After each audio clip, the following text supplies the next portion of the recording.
Hey family, welcome back to another episode. Now, I hope you guys brought your appetites because these cookie butter chocolate chip cookies are going to definitely satisfy that sweet tooth. Now, before we get into today's content, let's drop that intro.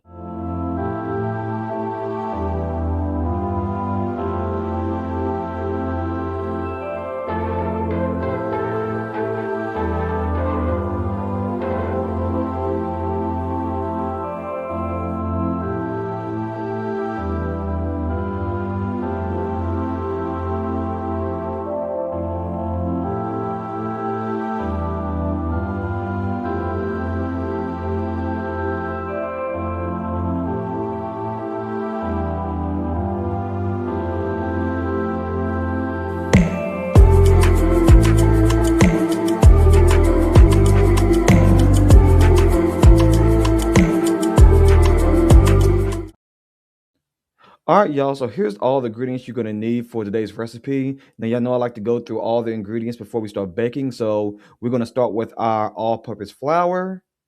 We're going to also need some granulated sugar, baking soda, salt. This is a 3.4 ounce box of vanilla pudding mix. Of course, we're going to need plenty of brown sugar. And of course, the star of the show here, the Biscoff cookies, and also the Biscoff cookie butter. We also have some unsalted butter here at room temperature. We have two large eggs at room temperature, some pure vanilla, and then the finishing toppings will be our chocolate chips. We have both milk chocolate and white chocolate. All right, y'all. So here's the equipment or cooking supplies that we're going to be using in today's recipe. So as you see here, we have some bowls. We have some measuring cups for our liquids. We have some measuring cups for our dry ingredients. We have a whisk. We have our cookie baking sheet, and we have some parchment paper. Now, the one thing I have not shown here is our hand mixer. We will be using that. And last but not least, I have our cookie scoop. So let's go ahead and start on our baking. All right, family. So we're going to start with our dry ingredients. And so what I have here is some all-purpose flour. Now, as you can see, I've already pre-measured out 2 cups of all-purpose flour. And what I'm going to do here is finish off this half cup that I'm measuring out now. And so, as you see, what I did was I poured the flour into the cup and then I level it off. And so that's the best way you want to measure your dry ingredients. You want to scoop or pour it into the measuring cup and then level it off like this. All right. So that is my half cup. And so what I'm going to do now is, since I've already pre-measured out my two whole cups, I'm going to go ahead and add those in. So that's 1 cup, 2 cups, and then we're going to add in our half cup. So in total, you're going to have 2.5 cups of all-purpose flour. All right, so now that we've done with the flour, we're going to move on to our baking soda. Now we're going to be adding in 1 teaspoon of baking soda. All right, so here's our baking soda. So we're just going to scoop this out and level it off, and we're going to add it into the mixing bowl.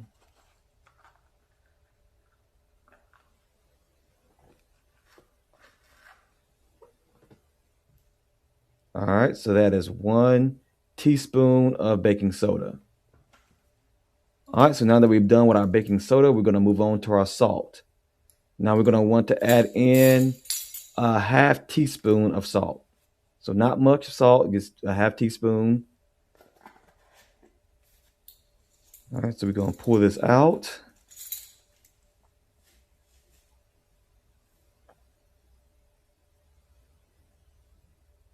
All right, so y'all can see I'm kind of struggling with my salt, and it kind of a little bit more came out than I expected. So I'm just gonna go over to the sink and scoop some of that out. And so probably a little bit more than a half teaspoon got in, but that's fine. All right, so that is our dry ingredients. So what I'm gonna do now is get our whisk, and we're gonna stir up our dry ingredients until it's well incorporated, and then we're gonna put this bowl off to the side, and then we're gonna start on our butter and sugar. All right, so we will be back with that butter and sugar.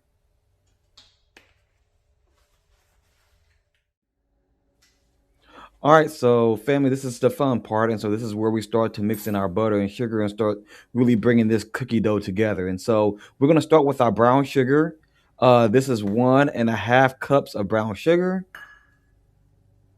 All right, so we've already added in 1 cup. We're going in with our half cup of brown sugar, and then now we're gonna go in with a half cup of regular granulated sugar. All right, so now that we've added in our sugar, we're gonna go in with 2 cups. Well, this is 1 cup. This is 2 sticks of unsalted butter that's melted. So I melted it in the microwave. I let it cool down, and so I'm adding that into the mixing bowl with our butter. And so this is when your workout is going to begin, is because you're going to take this whisk and you're going to go ahead and mix the white sugar, brown sugar, and butter until it's well combined. So probably for about 30 to 40 seconds, and then we'll be back with our cookie butter. All right, y'all. So as you can see, our butter and sugar mixture is we've mixed it for about a minute or so, and it's very silky and smooth now. And so this is where we're going to add in our melted cookie butter. So what I have here is well, actually a half cup of melted cookie butter, and so I probably put it into the microwave for probably about a good 10 seconds. That's all I really needed for that, and kind of let it cool down, and now I'm just gonna add that in to our butter and sugar mixture. And so adding this in at this point is going to really give our cookies that nice, good graham cracker cookie butter taste. All right. So we have went ahead and added in our cookie butter, and so we're gonna go ahead and stir this. We want to make sure this is well incorporated, so we're gonna go ahead and stir it for about good 45 seconds, 45 seconds to a minute. And so the our mixture is starting to get very heavy. It's starting to get very hard to mix. And so this is where I'm going to actually bring in our hand mixer, because unless you want an arm workout, you're going to need it. So we'll be back. All right, family. So I've poured out my hand mixer. As I stated before, when I was mixing the butter and sugar and cookie butter together with that whisk, my arm started to burn because this stuff is very heavy. And so unless you want to work out while you're baking, if you want that, then by all means continue to mix it with your whisk and get that workout. But for me, I'm just gonna take the easy way out and use our hand mixer. So I'm just gonna go ahead and mix this for probably another 20 or 30 seconds. We just want to make sure that that butter, sugar, and cookie butter is well incorporated. And so after I get done mixing this, we're gonna go in with our eggs. And so it's very important that your eggs are at room temperature. Every time you're baking, you should make sure that your ingredients are at room temperature, especially your eggs, your milk, or whatever you'll be using. Make sure that's at room temperature. So I'm going to go ahead and get those 2 large eggs, and I'm going to crack them in one by one. All right, so I'm going in with my first egg. All right, so there's our first egg, and then I'm going to go in with my second egg. And you see, I make sure that you're checking for shells. I did get a shell in there, and I took it out. And so just make sure you're checking for that after you crack your eggs. All right, so those are 2 large eggs. And so we're going to go ahead and start mixing this with our hand mixer. And we're going to mix this until these eggs are well combined. And then we'll be back when we add in our vanilla extract.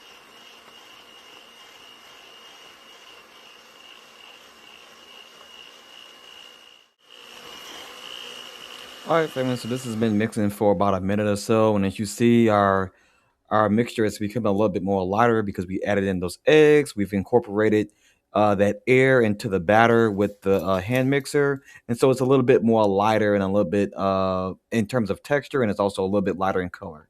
And so what we're going to do now is add in our vanilla extract. And so for this recipe, we're going to be adding in 1 tablespoon of vanilla extract. And if you have vanilla bean paste, you're more than welcome to add that in into it as well to substitute the vanilla extract with vanilla bean paste. All right, so now that we've added in our final liquid ingredient, we're gonna go ahead and give this a last mix with our hand mixer, and then we will be back once we are getting ready to add in our dry ingredients. So the first thing we're gonna be adding in is our pudding mix, and so I'll explain why we're adding in pudding mix in the next video. So we'll be back. All right, family. So we're back. We're gonna start adding in our dry ingredients, starting with our Jello mix. And so I have here 3.4 ounce box of vanilla pudding mix.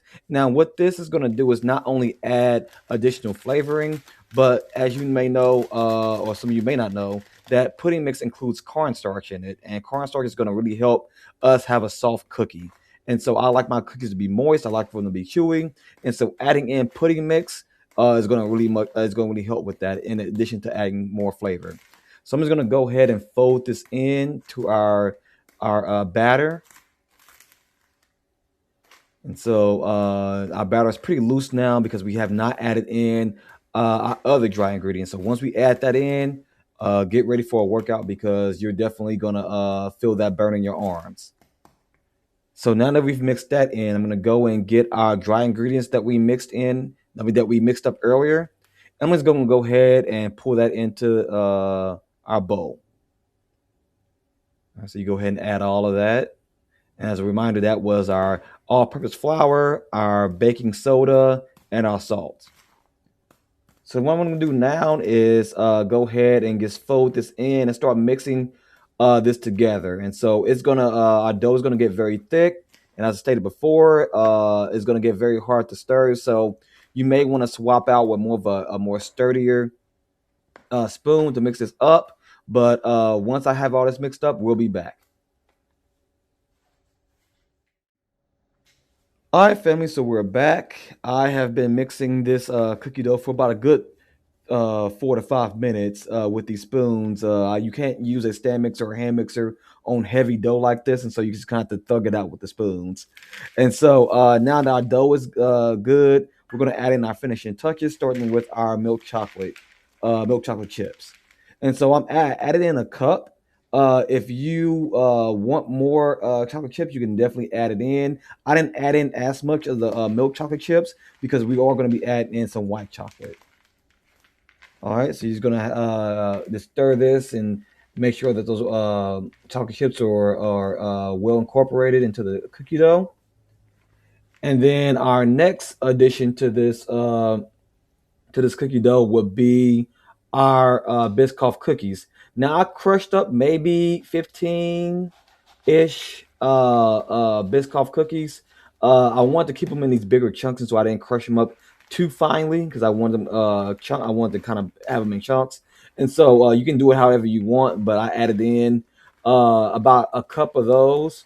So I'm gonna go ahead and finish mixing this, and then we'll be back when we finally add in our last touch, which will be our white chocolate. All right, family. So here's our last ingredient, and that is our white chocolate. I'm a fan of white chocolate, but if you don't too much care for white chocolate, you don't have to necessarily add it in. You can substitute it with caramel if you want.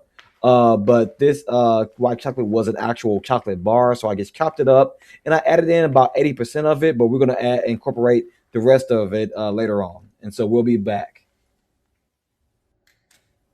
All right, y'all. So our cookie dough is done. So as you can see here, it's nice, it's smooth.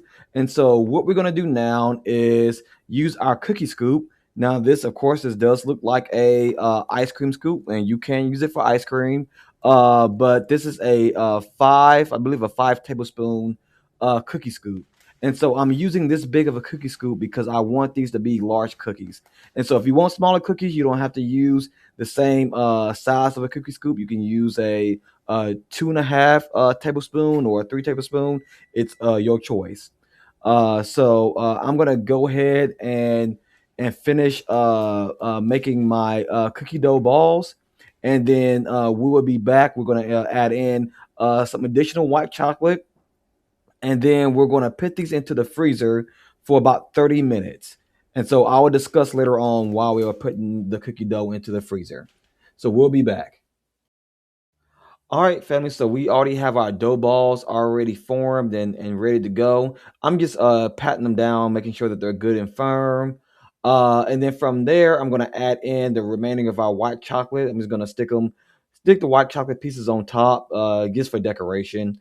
And then after that, we're gonna place these into the freezer for about 30 minutes. And so the reason you would do that is because cookie dough does expand, and so we don't want these. We still want these to be big and thick cookies.